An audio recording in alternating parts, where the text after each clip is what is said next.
visittemples.com அப்படிங்கிறது கோவில்களை பற்றிய ஒரு வலைதளம் வெப்சைட் ஆகும். இன்னைக்கு இந்த visittemples.com மூலியமா தமிழ்நாடு மதுராந்தகம் பக்கத்தில் இருக்கிற செம்மகிரி அப்படிங்கிற இடத்துல இருக்கிற ஸ்ரீ லக்ஷ்மி நரசிம்மர் கோயிலை பற்றி சொல்ல போறேன். இந்த கோவில் சித்திரவாடி அப்படிங்கிற இடத்துல அமைஞ்சிருக்கு. மலை குன்றோட பேரு சிம்மகிரி. சமீப நாட்களாக இந்த கோயில நயா திருப்பதி அப்படிங்கிற, அதாவது நயா திருப்பதி அப்படின்னா ஹிந்தியில புதிய திருப்பதி அப்படின்னு அர்த்தம். இந்த கோவில் வடக்கு நோக்கிய ஒரு கோயில். பக்தர்கள் 5-6 படி மேலே ஏறி போன கோயிலை சென்றடையும். இந்த கோவிலுக்கு ராஜகோபுரம் கிடையாது. கோவிலுக்கு ஒரு துவஜஸ்தம்பம் இருக்கு. பக்கத்திலேயே ஒரு நெய்வேத்திய பீடம் மூலஸ்தானத்தை நோக்கி இருக்கு. கீழ்கோயிலோட கோபுரத்துல லட்சுமி நரசிம்ம பெருமாளோட விக்கிரகம் இருக்கு. மூலஸ்தானத்தை நோக்கி போனா கருடாழ்வார், ஆஞ்சநேயர் விக்கிரகங்கள் இருக்கு. அதே மாதிரி மூலஸ்தானத்துல இருக்கிற மரக்கதவுல 2 துவார பாலகர்கள் விக்கிரகத்தை அதிலேயே கதவுலேயே அப்படியே செஞ்சு வச்சிருக்காங்க. மலையடிவாரத்துல இருக்கிற மூலஸ்தானத்துல மூலவரான ஸ்ரீ லக்ஷ்மி நரசிம்ம பெருமாள் தனது இடது மடியில தாயாரான லக்ஷ்மி அமர வச்சுருக்கார். கிழக்கு நோக்கிய கருப்பு விக்கிரகம். இந்த மொத்தமுமே ஒரு கண்ணாடி பேழைக்குள்ள வச்சிருக்கா. பார்க்க அவ்வளவு கண்கவரும் விதமா இருக்கு. மூலவர் சன்னதி பக்கத்திலேயே ஒரு நவக்கிரக பீடம் அமைச்சிருக்கா. இந்த நவக்கிரக பீடம் கண்ணாடியால செய்யப்பட்டது. இந்த நவக்கிரக பீடத்துக்குள்ள நவ நரசிம்மரோட விக்கிரகங்கள் பல வர்ணங்களால் அமைச்சிருக்கா. ஒவ்வொரு நரசிம்மர் விக்கிரகத்துக்கு கீழேயும் ஒவ்வொரு நவக்கிரக விக்கிரகங்களை வச்சிருக்கா. ஏற்கனவே சொன்ன கண்ணாடி பழக்குள்ள மூலவரான நரசிம்மர் விக்கிரகம் இருக்குது. அந்த விக்கிரகத்துக்குள்ளேயே மேல இருக்கிற கோயில் மூலவரோட உற்சவமூர்த்தி விக்கிரகத்தையும் வச்சிருக்கா. இங்க தாயாருக்கு தனி சன்னதி இருக்கு. தாயாரோட பேரு ஸ்ரீ ஆனந்தவல்லி தாயார். ஆனந்தவல்லி தாயார் தனது சன்னதியில கிழக்கு நோக்கி அமர்ந்த கோலத்துல காணப்படுறார். தாயார் சன்னதி பக்கத்திலே ஸ்ரீ பாவன நரசிம்மரோட கிழக்கு நோக்கிய சன்னதி இருக்கு. இவர் ஆதிசேஷனுக்கு கீழே காணப்படுறார். இடது மடியில தாயாரான லக்ஷ்மியை உட்கார வச்சுருக்கார். கிழக்கு நோக்கிய பாவன நரசிம்மர் சன்னதி பக்கத்து சன்னதி ஸ்ரீ சனீஸ்வர பகவானோட சன்னதி. சனீஸ்வர பகவானும் கிழக்கு நோக்கி இருக்கார். அவரோட சன்னதி மேல் பக்கத்துல அவரோட வாகனங்களான காகங்கள் காணப்படுது. இதே மலையடிவார கோவில்ல 21 அடி ஆஞ்சநேயர் விக்கிரகம் இருக்கு. ஆஞ்சநேயர் விக்கிரகம் பச்சை வர்ணத்தால் ஆனது. இவரோட பேரு ஸ்ரீ பக்த ஆஞ்சநேயர். நின்ற கோலத்துல மேற்கு நோக்கி காணப்படுறார். இந்த ஆஞ்சநேயர் விக்கிரகத்துக்கு கீழே அமைச்சிருக்கிற பீடம் ரொம்பவும் பிரமாதமா இருக்கு. சங்கு சக்கரம் திருமண் சீச்சூர்ணத்தோட அந்த பீடம் அமைஞ்சிருக்கு. மலை மேல இருக்கிற மூலவரான ஸ்ரீ லக்ஷ்மி நரசிம்மர் கோயிலுக்கு போனோம் அப்படின்னா 200-250 படி மேலே ஏறிதான் போனோம். படி ஏற இடத்துலயே 2 சிம்ம வாகனங்கள் அமைச்சிருக்கா. இப்போ அந்த மலை கோவிலான ஸ்ரீ லக்ஷ்மி நரசிம்மர் கோயிலை பத்தி கோவிலோட தக்ஷணாமூர்த்தி அர்ச்சகர் அவர் சொல்றதை கேட்கலாம். ஓம் நாராயணாய வித்மகே வாசுதேவாய தீமகி தன்னோ விஷ்ணு பிரச்சோதயாத். ஓம் ஸ்ரீ லக்ஷ்மி நரசிம்மாய நமோ நமஹ.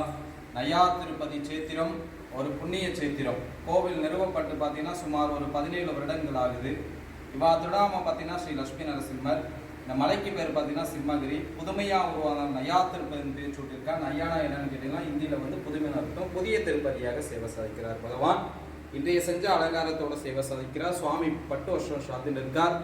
அற்புதமான மகாலட்சுமி தாயார் ப்ளூ கலர்ல பார்த்தீங்கன்னா பட்டு வருஷம் சாத்திட்டு இருக்காங்க. திரு மார்பல பார்த்தீங்கன்னா ஆவரணம் சாத்திட்டு இருக்காங்க. திரு மாங்கல்யம் சாத்திட்டு இருக்காங்க.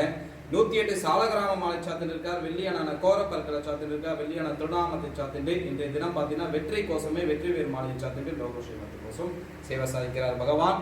குழந்தை பாக்கியம் இல்லாதவா, திருமணம் ஆகாதவா, குழந்தைங்களுக்கெல்லாம் கல்வி சிறப்பாக இருக்கணும், வியாபாரத்துலாம் சுவாமி இந்த இடத்துல அனுகிரகம் பண்றார். அது மட்டும் இல்லாத பார்த்தீங்கன்னா சுவாமியோட நட்சத்திரம் அற்புதமான நட்சத்திரம் சுவாதி நட்சத்திரம். ஒவ்வொரு மாதமும் சுவாதி நட்சத்திரம் அன்று விசேஷமான திருமஞ்சனம், விசேஷமான அலங்காரம் மற்றும் ஆராதனை சிறப்பாக ஒவ்வொரு மாதமும் இவருக்கு நடக்கிறது. ஒரு மாதமும் ஒரு உபயதார கைங்கரை செய்கிறா. உங்களோட கைங்கரை செய்தாலும் செய்யலாம், அல்லது நம்மளால முடிந்த பால் வாங்கி கொடுக்கலாம், வஸ்திரங்கள் வாங்கி கொடுக்கலாம், உங்களால் முடிஞ்ச வாசன திரவியங்கள்லாம் வாங்கி கொடுக்கலாம், உங்களால் முடிஞ்ச காணிக்கை கொடுத்தந்தனம் கொடுக்கலாம்.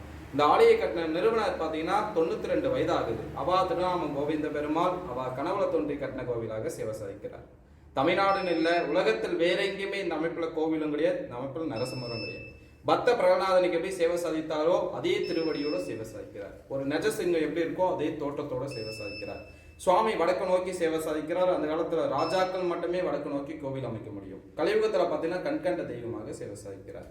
யாருக்கு என்னென்ன பிரார்த்தம் இருக்கோ, பணி எப்படி விலகி போதும், நம்ம கஷ்டம்லாம் விலகி போகணும்னு சொல்லிட்டு பகவான் நல்லா பிரார்த்திக்க கூப்பிட்ட ஒரு நொடிக்கு வரக்கூடிய தெய்வம் நரசிம்மர் மட்டுமே. நாளை என்பது நரசிம்மர் கிட்ட இல்லை, அப்பயே கொடுத்துடுவாருங்க. அதனால இந்த ஆலய கட்டின நிறுவனர் பார்த்தீங்கன்னா கடந்த டிசம்பர் மாதம் 31ஆம் தேதி வைகுண்ட பதவி அடைந்திருக்காரு. அவரோட ஆத்மாலாம் நல்லபடியாக சாந்தி அடையணும்னு சொல்லிட்டு பகவான் நல்லா பிரார்த்திக்க வந்து இந்த படத்தில் பார்த்தா தெரியும் அவர் தான் இந்த ஆலய கட்டின நிறுவனர்.